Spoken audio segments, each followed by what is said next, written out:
Hi everyone, it's Jerry. I have a sharp game to share with you from the early titled Tuesday, November 5th, 2024. On the white end, Magnus Carlsen playing against Jose Martinez, Jospem on chess.com. 3-1 blitz time control. Carlsen's only loss from the event. The opening we work with, we have an open Sicilian Scheveningen variation, and with bishop e3, we have an English attack. Okay, some security given to the queen knight, and similarly with h5, some security for the king knight. There will now not be a quick g4, g5 idea. Carlsen still shoots for this plan, but it will now come at a snail's pace. For now, the attention is on completing queenside development. Note there's no way to exploit the newly weakened c6 square here. Be a different story if the bishop was already developed and two punches were thrown. Not the case here. Knight c6, queen c7, and white would have no better than to return. So it's queenside castles. Bishop b7. King is off of the half-open file. Black occupies it.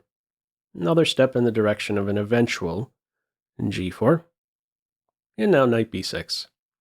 So a nice, simple, effective plan here for black in these Sicilian positions is to establish a knight on c4. It's going to require many tempi before both black knights are directed there, 5 to be exact, but once a knight is established on this post, all sorts of tactics will be in the air for Team Black. Now, in this position, Carlsen plays queen to e1. There is a tactic that's nearly here for white that I'd like to point out. This e5 break. After a capture in knight to e6, if black captures the knight here, okay, we're going to have a bunch of captures, the majors will be exchanged, and in the end, b6 knight will fall.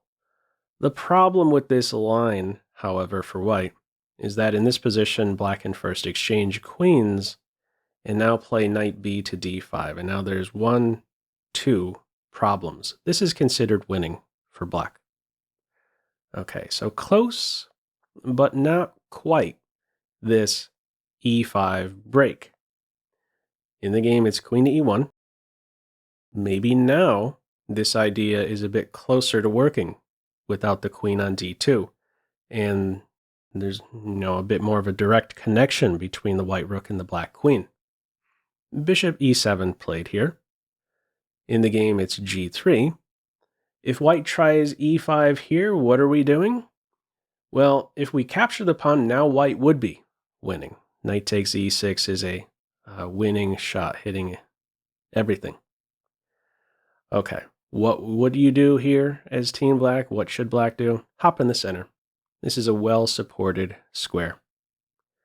Okay, no e5. In the game, it's g3.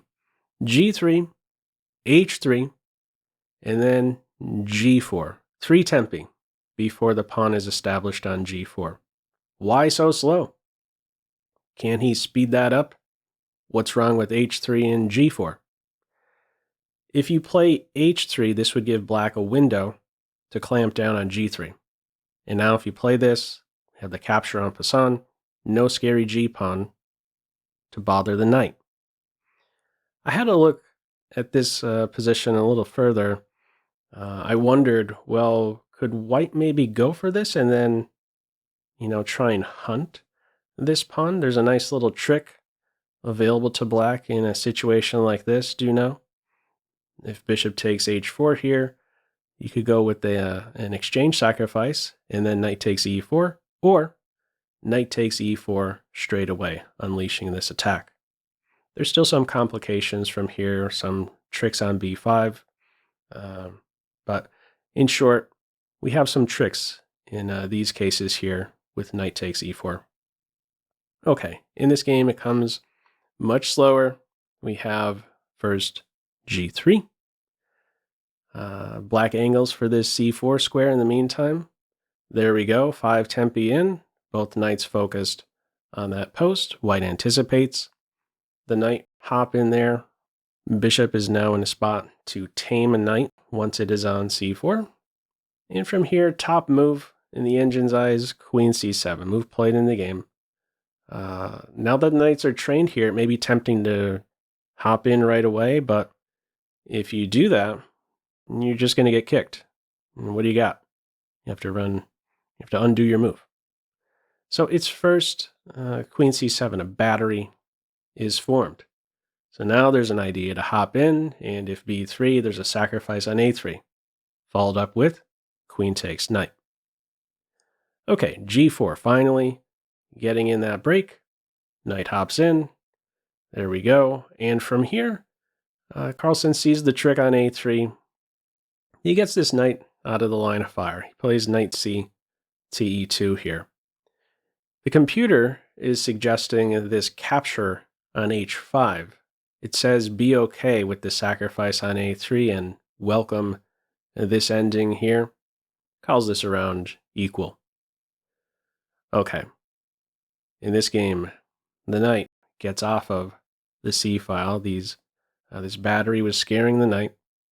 Knight c to e2 it is. And from here we have g6. So this middle game position, really important one, can really swing one way or the other right around this moment here.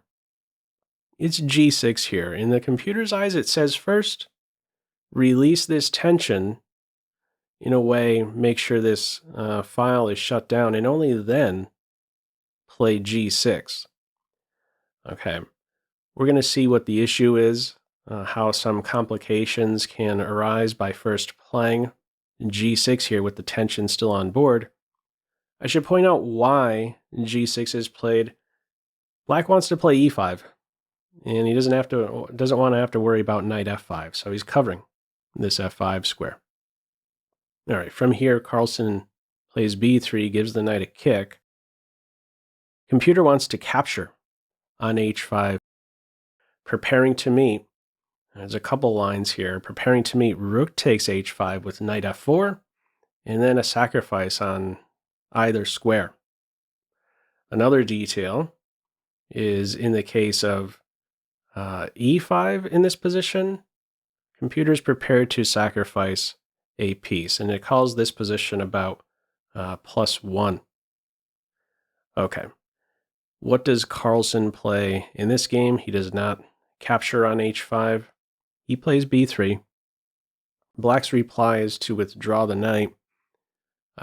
Computer is suggesting now for black to sacrifice a piece, to capture on g4, give up the knight, break down the light squares essentially, and play this position.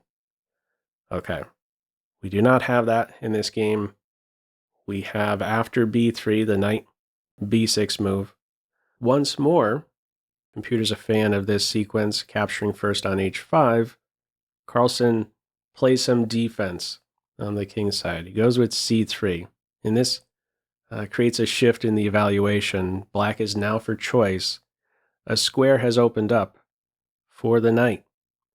After e5, knight c2. This guy here, best pawn in the game. What is it doing? Taking away 4 options from the minors. Okay, consistent follow-up now, d5. 2 good reasons to play this move. Number 1, it extends the scope of the light square bishop by breaking down white pawns on light squares. And number 2, this is a backward pawn. And this backward pawn is looking to exchange itself for white's best pawn. Okay, d5 on board. It's already an only move situation to sort of stay in the game here for Team White. Carlsen does not find the way. In the game, he goes with queen g3. Best in the computer's eyes is f4, looking to eliminate this pesky e5 pawn. At least now, the minors have access to these squares. Okay, I should also point out that in this position, if white tries to capture on d5, that's not attractive because there you go. The unopposed bishop doing a fantastic job pinpointing 2 weak points. Okay, in the game, what do we have after d5? It is queen g3. And now the capture on e4. Carlsen now goes with this idea to undermine the e5 pawn. This is not a case of a mouse slip or anything. He didn't really mean to take here. That wouldn't be appealing because the bishop, once more, would be an awesome piece, throwing white in a pin. You wouldn't invite such a move. It's f4 here.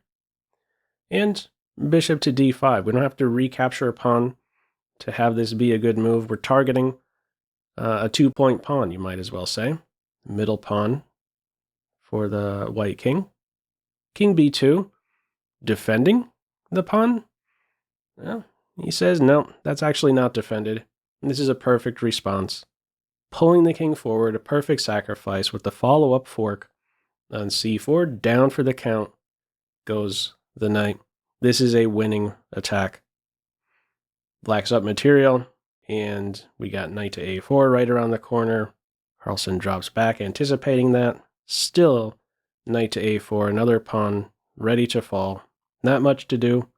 Completely broken white king position at this stage. Check thrown in.